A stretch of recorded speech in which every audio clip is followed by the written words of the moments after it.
Hello, today I want to talk about something I didn't talk before.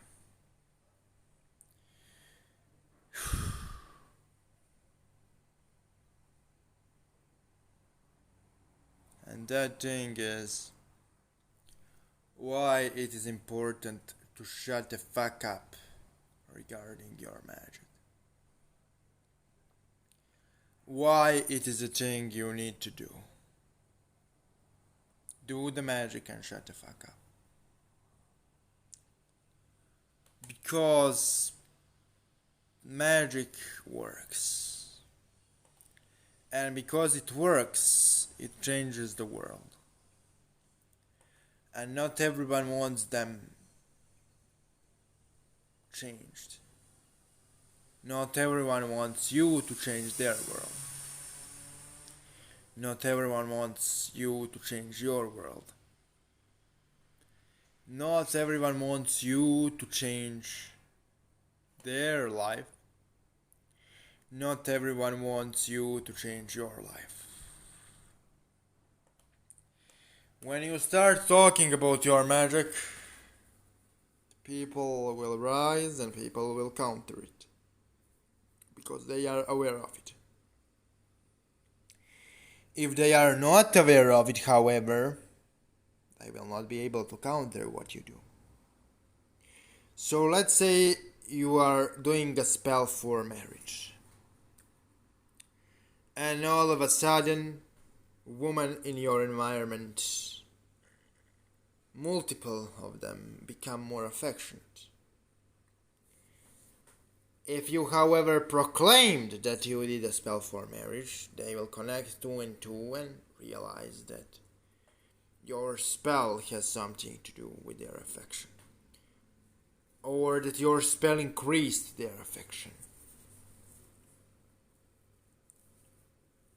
Which was already there. Or, for example, if you cast a curse on someone and you proclaim it, when bad things start happening, they will proclaim two and two, they will connect the dots and they will start removing it. If you proclaimed you did the money spell, maybe your boss who thought about giving you a raise will connect two and two and he will not give you a raise because he will know the reason. There is no any benefits to posting ritual pictures.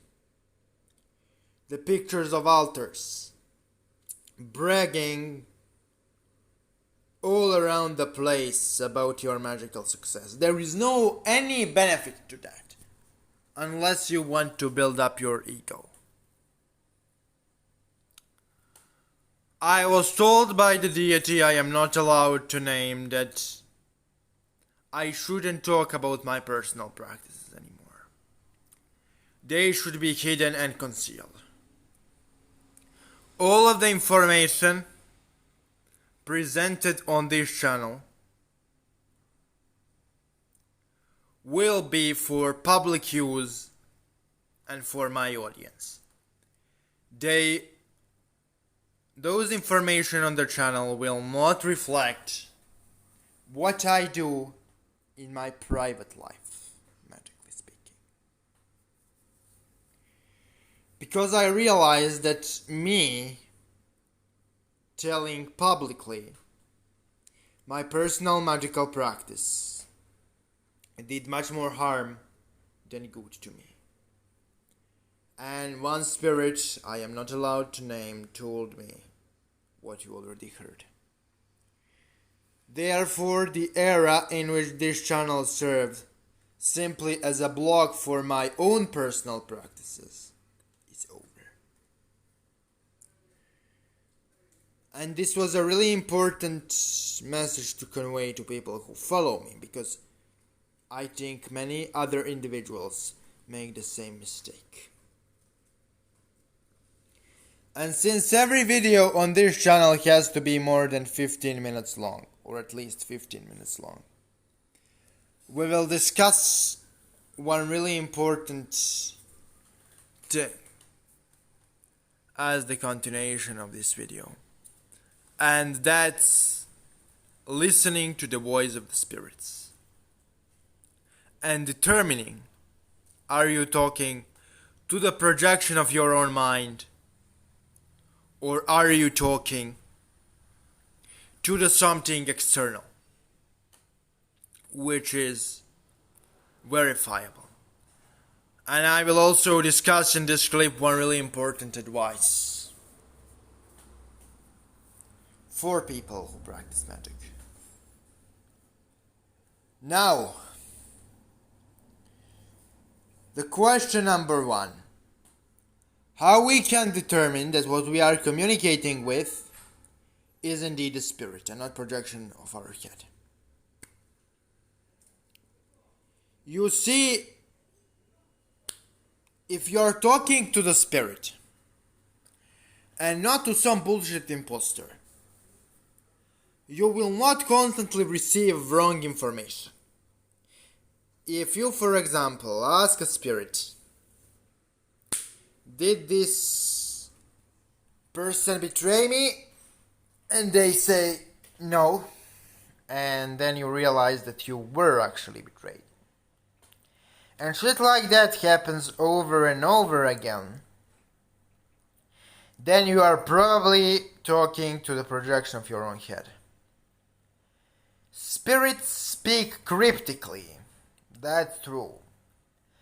But if you are talking to spirit who is not an imposter or a projection of your own head, you will most of the time receive correct information.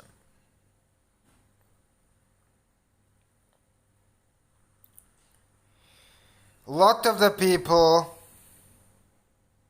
are too egotistic to realize that sometimes what they are talking to is actually an imposter.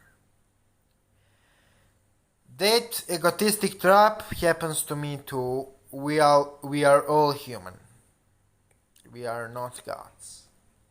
We have a divine potential, but that potential is sealed. That potential is concealed. So what to do if you constantly receive wrong information from the spirits? What to do if you can mathematically prove that what you are communicating with is indeed an imposter? Well, what you should do is do some exorcisms, do some banishings, open up your astral senses again, and continue working with entities.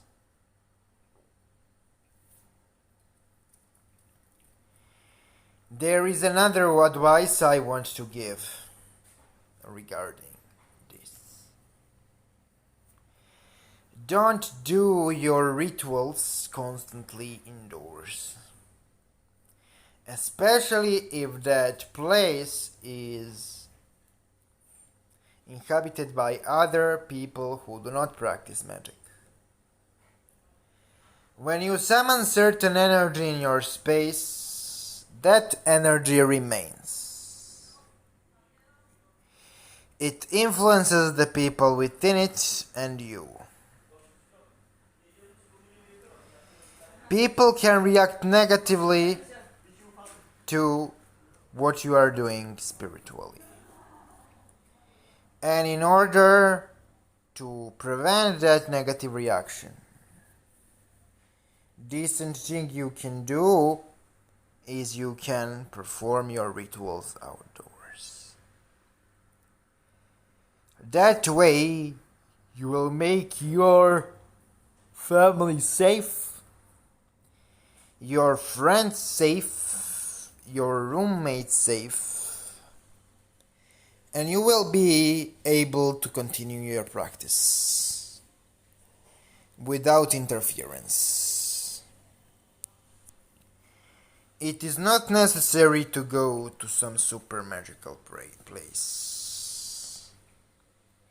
You can do magic on a stairs in front of your building. You can do magic in an abandoned bathroom. You can do magic at the corner of your own street. It is not difficult. You need to have dedication to the craft, and you can do it almost anywhere.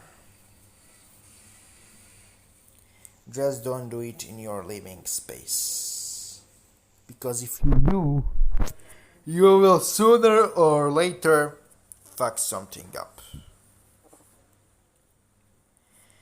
The last advice for this video will be the following.